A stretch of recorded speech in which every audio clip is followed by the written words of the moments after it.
وصلی علی رسول الکریم اما بعد فاعوذ باللہ من الشیطان الرجیم بسم اللہ الرحمن الرحیم قال اللہ تعالی فی شان حبیبہ ان اللہ وملائکتہ یصلون علی النبی یا ایھا الذین آمنوا صلوا علیہ وسلموا تسلیما اللهم صل على سيدنا محمد وعلى آل سيدنا محمد وبارك وسلم يا رسول الله نبي الله صلى الله عليه وسلم وقال الله تعالى في القرآن المجيد يا أيها الذين آمنوا اتقوا الله وكونوا مع الصادقين صدق الله العلي العظيم وصدق رسوله النبي الأمين المتين الكريم ونحن على ذلك لمن الشاهدين والشاكرين والحمد لله رب العالمين. محترم سامعین کرام، آج ہم اور آپ غوث اعظم رضی اللہ تعالیٰ عنہ کی 11ویں منا رہے ہیں. بے شک سبحان اللہ. سامعین کرام، یہ ہمارے اوپر بزرگان دین کا فضل ہے، ان کا کرم ہے، ان کا احسان ہے، اور پوری دنیا کے اندر ہم اہل سنت والجماعت ہی ہیں جو تمام اولیاء کو یاد کرتے ہیں اور دل سے ان کو چاہتے ہیں. سبحان اللہ. یہ اللہ کا لاکھ لاکھ شکر ہے کہ اللہ تبارک و تعالیٰ نے ہم اور آپ کو سنی گھرانے میں پیدا کیا. سبحان اللہ. سب سے بڑا احسان کہ نبی کا امتی بنایا، اور پھر اللہ کا لاکھ لاکھ احسان نبی کا امتی بنانے کے ساتھ ساتھ ہمیں سنی صحیح عقیدہ کرانے کا. اسی لیے ہم غوث اعظم کو یاد کرتے ہیں اور غوث اعظم کو دل سے چاہتے ہیں.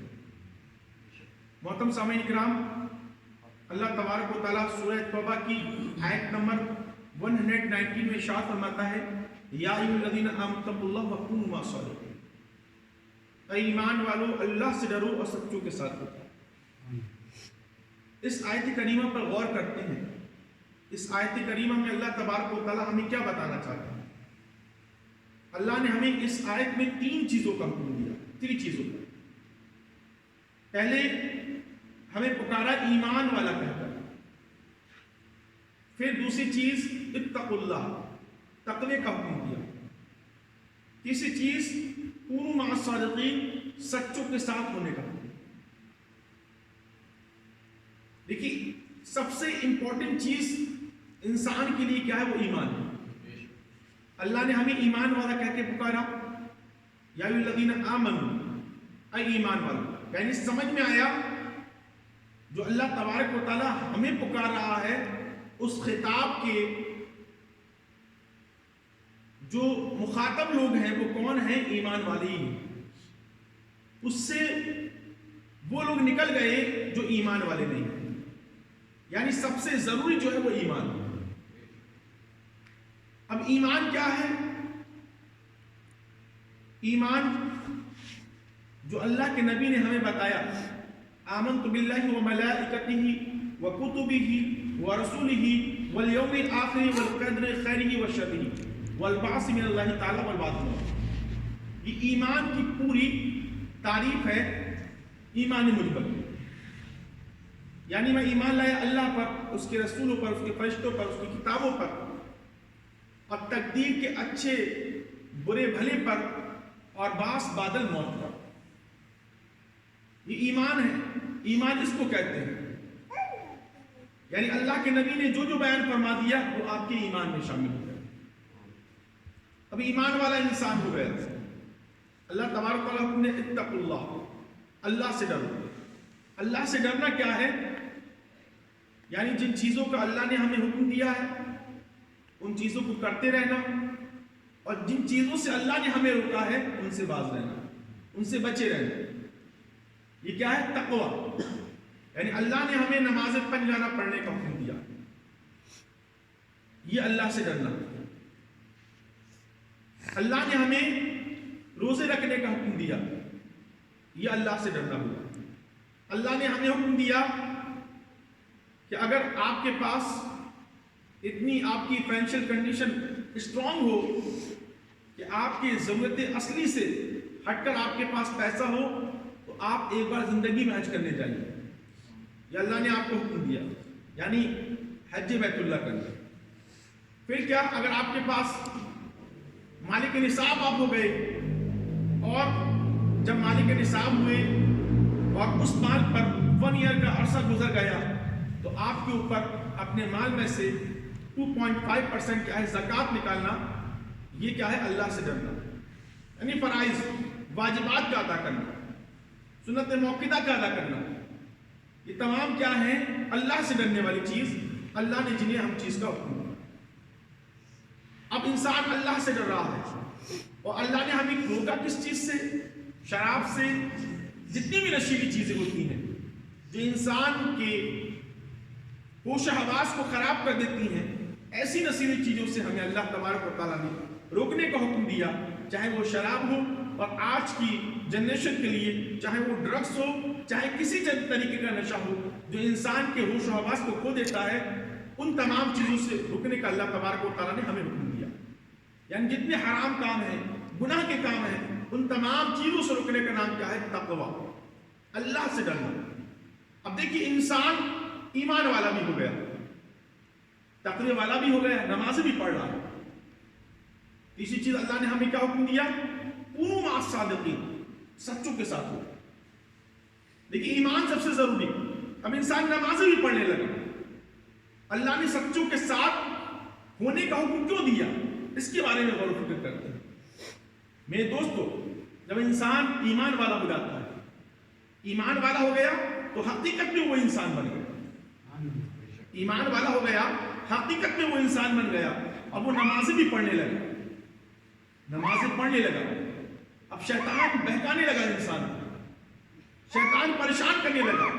چاہے شیطان اپنی ظاہری شکل کے اعتبار سے ہو، چاہے شیطان انسان نما شکل کے اعتبار سے ہو، آپ کو بہکانے لگا. تو اللہ تبارک و تعالیٰ نے ہمیں حکم دیا کہ اگر آپ اپنی ایمان کو اور اپنی نمازوں کو، اپنے اعمال کو اگر محفوظ رکھنا چاہتے ہو تو سچوں کا دامن تھام لو. جب سچوں کا دامن تھام لو گے تو آپ کی ایمان بھی محفوظ رہے گا، آپ کی نمازیں بھی محفوظ رہیں گی. جب تک سچوں کا دامن جن کے ہاتھ میں نہیں ہے، ان کے پہلے تو اعمال برباد ہوئے. جب اعمال برباد ہوئے تب اس کے بعد کیا ہوا؟ ان کا ایمان بھی تباہ و برباد ہو گیا. اس لیے ضروری یہ ہے کہ سچوں کا دامن تھام لو. سچوں سے مطلب اس کا کیا ہے؟ کونوا مع الصادقین. اب اس کا مطلب جان لیجیے. علامہ صدر الفاظ رحمۃ اللہ تفسیر خزائن العرفان میں بیان فرماتی ہیں کہ سچوں سے مراد حضرت ابوبکر صدیق رضی اللہ عنہ، حضرت عمر فاروق رضی اللہ عنہ. یعنی اور ایک تفسیر میں بیان فرماتے ہیں کہ سچوں سے مراد جو مہاجرین صحابہ کرام. سامعین کرام، سچوں کا مطلب کیا ہے؟ سچوں کا مطلب یہ ہے جو اللہ کے نیک بندے، صحابہ، تابعین، تبع تابعین، ائمہ مجتہدین، اولیاء اعظام، یہ سچے ہیں. جب آپ ان کا دامن تھام لو گے تو اللہ تبارک و تعالیٰ آپ کی ایمان کو ہی محفوظ کرے. محترم سامعین، غوث اعظم رضی اللہ تعالیٰ عنہ کی 11ویں ہے. غوث اعظم رضی اللہ تعالیٰ عنہ کے تعلق سے آپ یہ واقعہ سن لیجیے. میرے دوستو، شیطان نے اچھے انسان کو بہکایا ہے. شیطان نے اچھے انسان کو بہکایا ہے. اور شیطان بہکاتا ہے، انسان کو پھنسانے کی کوشش کرتا ہے. لیکن اگر انسان کا ایمان اسٹرانگ ہو، عقیدہ بلند ہو، تو انسان اس سے بچ کر نکل جاتا ہے. غوث اعظم رضی اللہ تعالیٰ عنہ کی ریاضت آپ نے سنی کہ غوث اعظم رضی اللہ تعالیٰ عنہ آپ نے 41 ایئر تک کیا ہے عشاء کی وضو سے فجر کی نماز ادا کی. غوث اعظم رضی اللہ تعالیٰ عنہ جنگل میں ریاضت کرتے تھے. جنگل میں آپ عبادت کرنے جاتے تھے. ایک دن آپ کیا دیکھتے ہیں کہ ایک بادل کا ٹکڑا آیا اور اس نے بارش برسائی. غوث اعظم کافی دن سے آپ نے غوث اعظم رضی اللہ تعالیٰ عنہ کی لائف کے بارے میں جب کیا ہے مجلس چلتی ہے 11ویں شریف کی، آپ نے یہ سماعت کیا ہوگا کہ غوث اعظم رضی اللہ تعالیٰ عنہ کافی دن بھوکے رہتے تھے، بھوک پیاس سے رہتے تھے جب آپ عبادت کرتے تھے. سامعین کرام، غوث اعظم بہت پیاسے تھے. ایک بارش کا ٹکڑا آیا، ایک بادل کا ٹکڑا، اس نے بارش برسائی. غوث اعظم رضی اللہ تعالیٰ عنہ نے پانی پیا اور اس کے بعد جو بادل کا ٹکڑا تھا وہ پھٹ کر کیا ہے انسانی شکل میں آیا اور کہا، اے عبد القادر، میں تمہارا رب ہوں. غوث اعظم رضی اللہ تعالیٰ عنہ نے کہا، معاذ اللہ، لا حول ولا قوت اس لیے کہ اس دنیا کے اندر اللہ تبارک و تعالیٰ کا دیدار کوئی نہیں کر سکتا ہے سوائے اللہ کے نبی نے. اللہ کے نبی نے اس دنیا میں رہتے ہوئے معراج کی رات میں اللہ کے نبی محترم سامعین غوث اعظم رضی اللہ تعالیٰ لوحل پڑھا. لوحل پڑھنے کے بعد وہ کہتا ہے اے عبد القادر میں تمہارا رب ہوں. غوث اعظم فرماتے ہیں نہیں تو میرا رب نہیں ہے. وہ کہتا ہے اے عبد القادر میں تیرا رب ہوں. میں نے تیرے لیے وہ تمام چیزیں دنیا کی کیا ہے حلال کر دی ہیں. غوث اعظم فوراً سمجھ گئے کہ رب نے دنیا کے اندر جو چیزیں پیدا کی ہیں ان میں سے کچھ چیزیں حرام بھی ہیں حلال بھی ہیں. اب اس کے بعد شیطان نے غوث اعظم سمجھ گیا. غوث اعظم نے کہا تو میرا رب نہیں ہے. پھر اس کے بعد اس نے سوچا اب تمام حربے تو ہم نے اختیار کر لیے, اب ایک حربہ ایک رہ گیا ہے. تو غوث اعظم سے کہا اے عبد القادر تجھے تیرے علم نے بچا لیا, تجھے تیرے علم نے بچا لیا. غوث اعظم نے کہا مجھے میرے علم نے نہیں بچایا بلکہ مجھے میرے رب کے کرم نے بچایا. اس سے سمجھ میں کیا آیا؟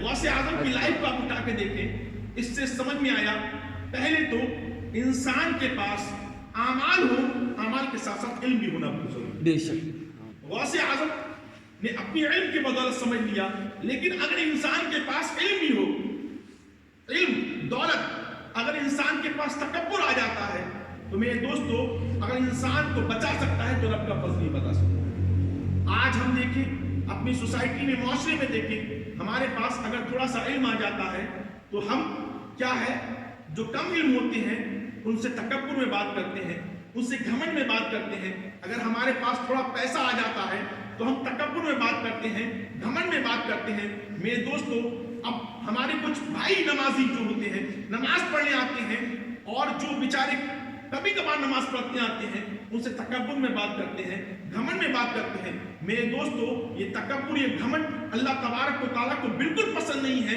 اللہ تبارک و تعالیٰ کو پسند ہے تو آپ کے دل کے جو اعمال جو آپ دل سے کرتے ہیں اللہ تبارک و تعالیٰ کو وہی عمل پسند ہے. غوث اعظم نے ہمیں یہ میسج دے دیا کہ آپ چاہے کتنے بھی علم والے ہو جائیں, آپ چاہے کتنے بھی عمل والے ہو جائیں, جب تک رب کی رحمت شامل نہیں ہوگی وہ عمل اللہ کی بارگاہ میں کبھی قبول نہیں.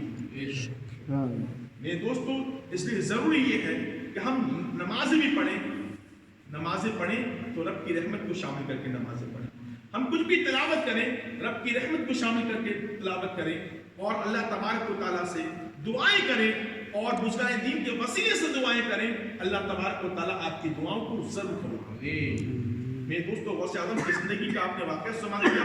اللہ تبارک و تعالیٰ سے دعا ہے کہ اللہ تبارک و تعالیٰ, میں نے جو آیت کریمہ پڑھی سورہ توبہ کی آیت نمبر 119 جس میں اللہ تعالیٰ ارشاد فرماتا ہے یا ایھا الذین آمنوا اتقوا اللہ وکونوا مع الصادقین, اے ایمان والو اللہ سے ڈرو اور سچوں کے ساتھ ہو جاؤ.